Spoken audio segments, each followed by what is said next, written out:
வணக்கம். நம்ம சேனலுக்கு தொடர்ந்து ஆதரவளித்துக் கொண்டிருக்கும் நல்ல உள்ளங்களுக்கு நன்றி. இன்னைக்கு ஐசியூவில் அட்மிட் செய்யப்பட்டுள்ள பிரசாந்த் சாரங்கி எம்பி. இன்னைக்கு இந்தியா முழுக்க ஒரு பரபரப்பு. மத்திய அமைச்சர்லாம் போய் பார்க்குறாங்க. ஏன்னா இன்னைக்கு வந்து பிஜேபியை சேர்ந்த 2 உறுப்பினர்கள் கீழே விழுந்துட்டாங்க. ராகுல் காந்தி தள்ளி விட்டுட்டாரு. அதுவும் குறிப்பாக பார்த்தீங்கன்னா இந்த சாரங்கி வந்து ஐசியூவில் இருக்காரு, ரொம்ப உயிருக்கு ஆபத்தான நிலைமையில் இருக்காருன்னு. ஆபத்தான நிலைமையில் இருந்தால் அவர் சீக்கிரம் வந்து குணமாக வேண்டும் நம்ம நினைக்கிறோம். ஒன்று. இன்னொன்று, அவர் உண்மையிலேயே ஐசியூவில் தான் அட்மிட் ஆகியிருக்காராங்கிறதே பலவிதமான சந்தேகங்கள். ஏன்னா பிஜேபி சொல்கிறத நம்ம நம்ப முடியாது. ஏன்னா ராகுல் காந்தி தள்ளி விட்டாருங்கிறாங்க, அந்த பக்கம் இவங்க தான் கார்கேவை தள்ளி விட்டுருக்காங்க.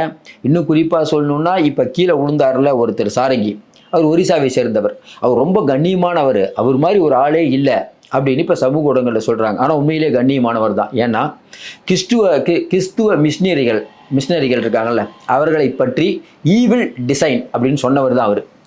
அதாவது இங்கே வந்து மதமாற்றம் பண்ண வராங்கன்னு கிறிஸ்துவர்களை ரொம்ப கேவலமாக பேசினவங்க. பாதிரியாரை எரித்த கும்பலி தலைவராக அப்போவே இருந்தார் அவர். அவர் மேலே குற்றம் சாட்டப்பட்டு தாரா சிங்னு ஒருத்தர் தான் அந்த வழக்கில் தீர்ப்பு சொன்னாங்க. இந்த சாரங்கிங்கிறவருடைய பின்புலம் என்ன? ஏகப்பட்ட குற்ற வழக்குகள் உள்ள இவர். மறுபடியும் சொல்கிறோம், குற்ற வழக்குகள் இல்லை இருக்கிறதுனாலேயே அவரை தள்ளி விட்டது நியாயம் சொல்ல, தள்ளி விடவே இல்லைங்கிறது தான் நம்மளுடைய குற்றச்சாட்டு. யார் தள்ளி விட்டது? ஏங்க இவ்வளோ பேர் வரீங்க நீங்கள்? அதாவது ஒரு ஒரு ஒரு ஒரு வந்து பாராளுமன்றத்தில் நுழைய போகிறாரு, மொத்தமாக எல்லாரும் வரீங்க. அது வரதெல்லாம் யார் பாருங்கள், வரதெல்லாம் யார்?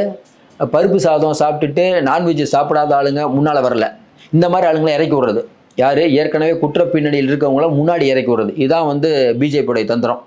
ஏன் அமித்ஷாவுக்கு பிளட் ப்ரெஷர் சுகர்லாம் இருக்கும்பொழுது அவர் வரமாட்டார். மோடிக்கும் இருக்குன்னு நினைக்கிறேன், அவரும் வரமாட்டார். வேறு யார் இருக்கா? மத்திய அமைச்சர்கள் பல பேர் வரதுக்கான வாய்ப்பு இல்லை. ஏன்னா அவங்க நடக்கிறதுக்கே சிரமப்படுறாங்க, வரதுக்கான வாய்ப்பு இல்லை. இந்த மாதிரி பல பேர் வச்சுருக்காங்க. அதுக்கு தான் அமைப்பு தான் பிஹெச்பி, பஜ்ரங் தள் அமைப்பு. தொடர்ந்து நம்ம யாரையும் குறைலாம் சொல்லலை, அவதூறாலாம் பேசலை. பிஹெச்பியோடைய வரலாறு எடுத்துக்கோங்க. ஐயா பிஹெச்பியோட தலைவராக இருந்திருக்காரு பிரதாப் சாரங்கி. மறுபடியும் சொல்கிறோம், அவர் அடிபட்டு இருந்தால் உண்மையிலேயே ரெக்கவரி ஆகணும், அதை மாற்று கருத்து இல்லை. ஆனால் அவருடைய பின்புலம் என்ன? தொடர்ந்து ஒருவர் நாடாளுமன்றத்துக்குள்ள நுழையும் போது இத்தனை பேர் போய் தடுக்கிறீங்களே, இது என்ன ஜனநாயகம்? ரவுடித்தனம் பண்ணுறீங்களா நீங்கள் நாடாளுமன்றத்துக்குள்ளே? இப்போ ராகுல் காந்தி ஒரு பெரிய நேரு குடும்பத்தை நீங்கள் கேவலப்படுத்துவீங்க, இந்திய மக்கள் அமைதியாக பார்ப்பாங்க. அதற்கு மேலே பாபா சாஹேப் அம்பேத்கரை கேவலப்படுத்துவீங்க, அதையும் இந்திய மக்கள் பொறுத்து பார்ப்பாங்க. ஏன்னா உங்கள்கிட்ட ஆட்சி கொடுத்துட்டாங்கிறதுக்காக 5 வருஷம் நீங்கள் என்ன அநியாயம் பண்ணாலும் கேட்கணுங்கிறது எந்த விதத்தில் நியாயம்? இன்னும் குறிப்பாக சொல்ல நம்ம தொடர்ந்து சொல்கிறோம், இன்றைக்கி இருக்கக்கூடிய சூழ்நிலையில் ஒருவர் ஒரு பிரச்சனையில் மாற்றாருன்னா அவருடைய பின்புலம் ஆராயப்பட வேண்டுமா வேணாமா சொல்லுங்கள்? ராகுல் காந்தியோட ட்ராக் ரெக்கார்டு எடுங்க, இந்த சாரங்கியோட ட்ராக் ரெக்கார்டு எடுங்க. இவர் பண்ணுறதே வேலையே என்னென்னா குற்ற சம்பவங்கள். ஒரிசாவை சேர்ந்த இவர் 1999 இந்தியாவே மறக்க முடியாத ஒரு சம்பவம். மதம் மாற்றம் பண்ண வந்தாங்கிறதுக்காக ஒரு பாதிரியாரையும் அவர் 2 பசங்களையும் வேனில் வச்சு எரித்து கொண்ட, என்ன சொல்கிறதுனே தெரியல, இவரெல்லாம் மனிதர்களாங்கிற அந்த அளவுக்கு ஒரு பெரிய கொடூரமான சம்பவம் நடந்தது.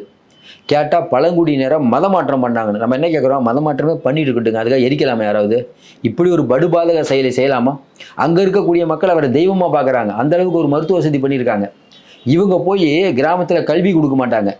கிறிஸ்துவ மிஷினரிகள் இன்றைக்கும் இந்தியா முழுக்க கிறிஸ்துவ மிஷினரி பங்கை மறக்க முடியுமா? மதமாற்றம் பண்ணதே இருக்கட்டும்பா, அவர் கல்வி கொடுக்குறாரு, நாங்கள் மதத்தை மாறுறோம். நீங்களும் பண்ண வேண்டியதானே அந்த வேலையெல்லாம். நீங்கள் வந்து பணத்தை வாங்கிட்டு பெரிய பெரிய ஸ்கூலில் நடத்திட்டு கலாச்சார சபா அந்த சபான்னு நடத்திட்டு இருக்கீங்க. உண்மையா இல்லையா? முதல்ல இவங்க என்னென்ன எதை எடுத்தாலும் கிறிஸ்துவர்கள், இஸ்லாமியர்கள். இப்போ இந்த விஷயத்தை என்ன, இன்றைக்கி வந்து அம்பேத்கரை பற்றி ஐயா அமித்ஷா சொன்னது பெரிய பிரச்சனை ஆகும்போது என்ன பண்ணுறதுன்னு தெரியல. ஏதோ ஒன்று பண்ணும். காலையில் கூடி ஆலோசனை பண்ணியிருப்பாங்க. பிஜேபி நல்ல விதமாக ஆலோசனை பண்ணுமா? என்ன பண்ணலாம்? ஏதோ ஒரு தகராறு பண்ணணும். இன்றைக்கி நாடாளுமன்றம் புரிய அளவுக்கு ரணகலமாகணும்.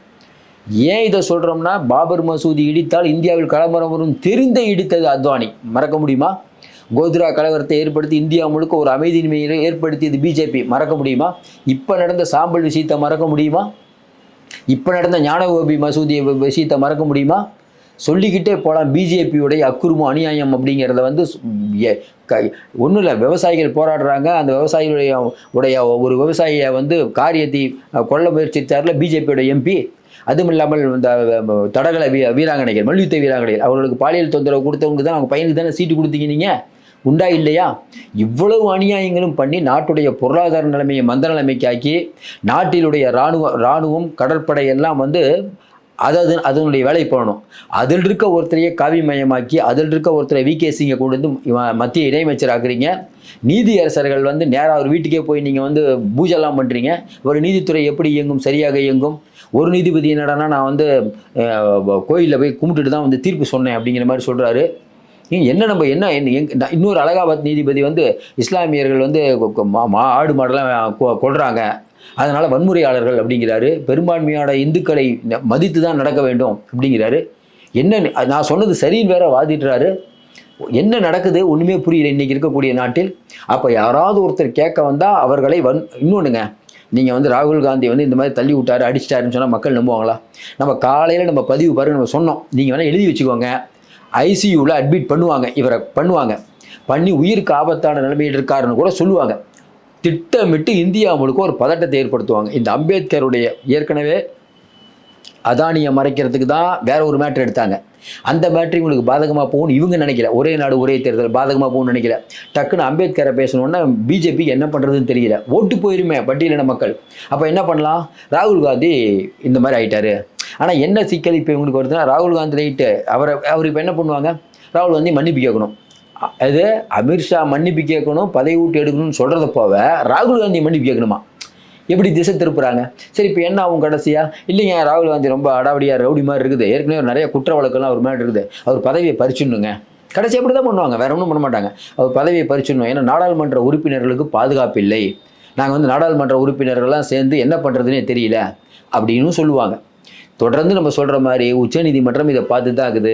இப்போ என்ன, ராகுல் காந்தி மேலே வந்து பல ஊரில் பல வழக்குகள் போடுவாங்க. எப்படி பதவி பறிக்கிறதுக்கு போட்டாங்கல்ல, அந்த மாதிரி சாரங்கி இருக்காருல்ல, அவர் வீட்டில் போய் கம்ப்ளைண்ட் கொடுப்பாங்க. எங்கள் ஒரிசாவில் பிஜேபி கவர்மெண்ட் தானே, இல்லைங்க பாருங்க எங்கள் ஹஸ்பண்டை வந்து கீழே பிடிச்சி தள்ளிட்டாங்க, அது ஒரு வழக்கு. இன்னொரு ஊரில் சாரங்கி ஒரு மிக்கவர், அவர் விஹெச்பியில் இருக்கும்போதே எனக்கு தெரியும், அதனால் நான் ஒரு கம்ப்ளைண்ட் கொடுக்குறேன். அப்புறம் இன்னொரு எம்பி இன்னொரு கம்ப்ளைண்ட் கொடுப்பார். இப்படி பல ஊரில் பல எம்பிக்கள் கொடுப்பாங்க. ஒன்றே ஒன்று சொல்கிறோம், சும்மா இருக்கவரை நீங்கள் ரொம்ப ரொம்ப பெரிய ஆளாக்குறீங்க, ஆக்கிட்டீங்க. இப்போ அதுதான் நடந்துட்டு இருக்குது.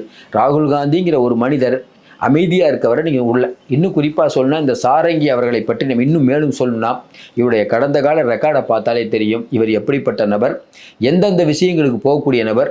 இன்னும் குறிப்பாக சொல்லணும்னா, ஜாதி மதம் அது இவர்களுக்கிடையே மோதலை உருவாக்கும் வகையில் இப்போ மட்டும் இல்லை, பல இடங்களில் பேசியிருக்காரு.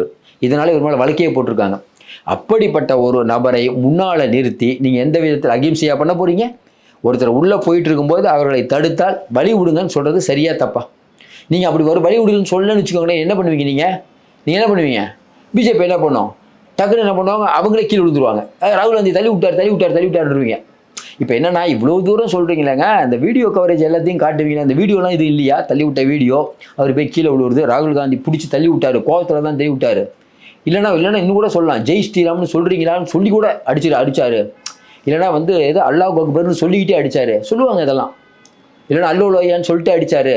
அதாவது இவர்களுக்கு வந்து இது வந்து ஒரு வாடிக்கை. மறுபடியும் நம்ம சொல்கிறோம், இந்திய மக்களுக்கு இவர்களை பற்றி நன்றாக தெரியும், சாரங்கியை பற்றியும் தெரியும். மறுபடியும் இந்த ஐசியு இந்த விஷயத்தை வச்சு எவ்வளோ நாள் ஓட்ட போகிறாங்கன்னு தெரில. மொத்தமாக நாடாளுமன்றத்தை முடக்குவதில் பிஜேபி வெற்றி கண்டு விட்டது. ஆனால் மறுபடியும் சொல்கிறோம், இவர்களுக்கு இது தற்காலிகமான வெற்றி தான். ஏன்னா இந்த விஷயத்தில் ஒரு அம்பலப்பட்டு போயிட்டாங்க. நல்லா யோசனை பாருங்கள், இந்த கீழே விழுந்து அடிபட்டார்ல, இது மக்கள்கிட்ட எடுபடுமா? அம்பேத்கரை பற்றி அமித்ஷா திட்டினது எடுபடுமா? கொஞ்சம் யோசனை பாருங்கள். ஏங்க நீங்கள் திட்டினது யாரை? வெகுஜன மக்களின் பெரிய இந்திய மக்களின் போற்றுதலுக்குரிய நாயகன், அதையும் தாண்டி பட்டியலின மக்களுக்காக உரிமைக்காக போராடியவர். அந்த அந்த மக்கள் எப்படி பார்ப்பாங்க? நீங்கள் வந்து வேறு மாதிரிலாம் சொல்லுவீங்க. பெண்மை என்ன சொல்லுவாங்க தெரியுமா? பாருங்கள், சாரங்கி இந்த சமூகத்தை சேர்ந்தவர், அவர் பாவம் ரொம்ப ஏழ்மையில் இருக்கக்கூடியவர், ஏழ்மையில் இருக்கக்கூடிய கோடிக்கணக்கில் சொத்து இருக்குது. அதனால் இது தேவையில்லாமல் ஒரு விவாதத்தை ஏற்படுத்தி விட்டார்கள். சாரங்கியை வைத்து பிஜேபி மெகா திட்டம். ஆனால் என்னென்ன அவருடைய பழைய வரலாறு, ட்ராக் ரெக்கார்டு, அவர் ஏற்கனவே பண்ண அடிதடி வழக்கு இதெல்லாம் வரும்போது இவர் இப்படி தான்ப்பா இவர் அப்படிங்கிற அளவுக்கு மக்கள் வந்துடுவார்கள். மக்கள் அனைவரையும் பார்த்து கொண்டு தான் இருக்கிறார்கள். ராகுல் காந்தி பதவி பறித்தாலும் பிரியங்கா இருக்கிறார். மறுபடியும் சொல்கிறோம், ராகுல் காந்தியை பதவி பறித்தால் அது இந்தியாவுக்கு ஒரு கருப்பு நாள் மட்டுமல்ல, இந்தியா கூட்டணியுடைய வலிமையை மேலும் மெருகேற்றுகிறீர்கள். இந்த ஆட்சி ரொம்ப நாள் தாங்கும்னு நம்ம நினச்சிட்டு இருந்தோம், போகிற போக்கு ரொம்ப நாள் தாங்காதுங்க. நீங்கள் நினைக்கிறீங்க தாங்கும்னு நினச்சிட்டு கண்ணிமிங்க நேரத்தில் புட்டுக்கும். இவர் ஏதோ நினச்சிட்டு இருக்காங்க. பல சாம்ராஜ்யங்கள் உடைந்து விட்டது. நல்லா இருக்கிற மாதிரி தான் தெரியும். ஒன்று வேணால் நீங்கள் எல்லாரும் வரணும், கொறடா உத்தரவு போடுறீங்க, 20 எம்பிகள் வரல, நோட்டீஸ் கொடுக்குறீங்க. இதே பழைய பிஜேபி என்ன பண்ணும்? ஒரு எம்பி கூட இன்றைக்கி ஒன்றும் பண்ண முடியாது உங்களால். 20 எம்பி உங்களுக்கு சவால் கொடுத்துருக்காரு. இதை விட வெக்கம் வேணுமா? அதனால் இன்றைக்கி இருக்கக்கூடிய சூழ்நிலையில் சாரங்கியை பற்றி வரக்கூடிய ஒவ்வொரு விஷயங்களும் இந்திய மக்களுக்கு தெரியும். என்ன நடந்திருக்கிறது, யார் ரவுடித்தனம் பண்ணுறாங்கன்னு தெரியும், யார் ரவுடித்தனம் பண்ணி ஆட்சியை பிடிக்கிறாங்கன்னு தெரியும், யார் என்ன பண்ணி எந்த மிஷினை வச்சு யார் ஜெயிக்கிறாங்கிறது ஊருக்கே தெரியும். மீண்டும் சந்திப்போம். நன்றி, வணக்கம்.